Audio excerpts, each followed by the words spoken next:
كل فرقة منهم طائفة يتفقهوا في الدين. قال النبي صلى الله عليه وسلم إذا مات الإنسان انقطع عنه عمله إلا من ثلاثة: إلا من صدقة جارية أو علم ينتفع به أو ولد صالح يدعو له. قابل احترام ساتذہ کرام، والدین گرامی، عزیز ساتھیوں اور پیارے بچوں، السلام علیکم ورحمۃ اللہ وبرکاتہ۔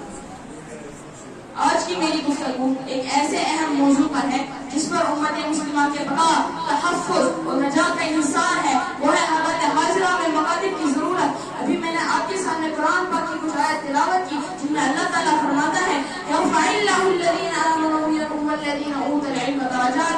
اللہ تعالیٰ ایمان والوں اور علم والوں کے درجات بلند کر دیتا ہے۔ وَمَا كَانَ الْمُؤْمِنُونَ لِيَنفِرُوا كَافَّةً وَلَوْلَا نَفَرَ مِن كُلِّ فِرْقَةٍ مِنْهُمْ طَائِفَةٌ يَتَفَقَّهُوا فِي الدِّينِ۔ یہ ممکن نہ تھا کہ تمام مسلمان نکل کھڑے ہوتے، بس انہیں ہر گھر سے ایک جماعت نکلے تاکہ وہ دین میں سمجھ حاصل کرے۔ اللہ کے رسول صلی اللہ علیہ وسلم ارشاد فرماتے ہیں اذا مات الانسان انقطع عنه عمله الا من ثلاثه: الا من صدقة جارية او علم ينتفع به او ولد صالح يدعو له۔ جب انسان فوت ہو جاتا ہے تو تین قسم کے اعمال کے سوائے اس کے باقی سارے اعمالوں کے ثواب کا سلسلہ منقطع ہو جاتا ہے۔ نمبر 1 صدقہ جاریہ، نمبر 2 علم جس سے بعد میں فائدہ اٹھایا جائے، نمبر 3 نیک اولاد جو اس کے لیے دعا کرے۔ مکتب اسلام کی وہ ابتدائی درسگاہ ہے جہاں بچہ قرآن سے آشنا ہوتا ہے، اللہ اور اس کے رسول سے محبت سیکھتا ہے، اسلامی عادات اور عبادات سے روشناس ہوتا ہے۔ مگر جبکہ آج بچے گھنٹوں ٹی وی اور موبائل پر کارٹون، گیمز اور فضولیت میں لگے رہے، جب اسکول صرف دنیائی تعلیم دے رہے ہیں، جب والدین مصروف ہو چکے ہیں تو مکاتب کی ضرورت اور بڑھ گئی ہے۔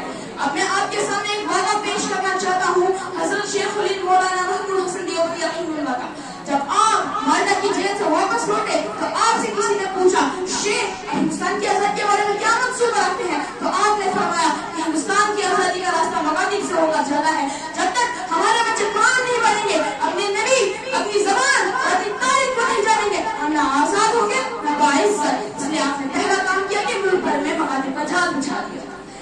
سوشل میڈیا، فحاشی، بے حیائی اور مغربی ثقافت نے ہمارے نام میں ڈیرا ڈال دیا ہے۔ بچے ماں باپ کی عزت سے ناشنا ہے، عبادت سے دور اور کتاب سے خالی ہوتے جا رہے ہیں۔ اسکول صرف سائنس، ریاضی اور انگریزی سکھا رہے ہیں، دل و دماغ میں ایمان کا نور نہیں۔ ایسے میں اگر مکاتب نہ ہو تو ہماری نسل کہاں جائے گا؟ مکاتب کی برکت سے بچوں کو روز قرآن، نماز، سیرت، اخلاق پڑھائی جاتی ہے۔ استاد بچے کو باکردار، باشعور اور بااخلاق بناتا ہے۔ معاشرے میں ایمان، اتحاد اور اخلاق کی بنیاد مکتب سے پڑتی ہے۔ اس لیے علامہ اقبال رحمۃ اللہ علیہ اپنے ایک اشعار میں فرماتے ہیں سبق فر پر صداقت کا، عدالت کا، شجاعت کا، سبق فر پر صداقت کا، عدالت کا، شجاعت کا، کیا جائے گا تجھے کام دنیا کی عمارت۔ لہٰذا آئے ہم مکتب کو صرف چند گھنٹوں کی تعلیم نہ بنائیں بلکہ اپنی نسل کی نجات سمجھیں۔ ہر محلے میں ایک مکتب قائم کریں، ہر بچے کو قرآن اور سنت سے جوڑیں اور ایک ایسی نسل تیار کریں جو دین اور دنیا میں کامیاب ہو، کیونکہ مکاتب نہ رہا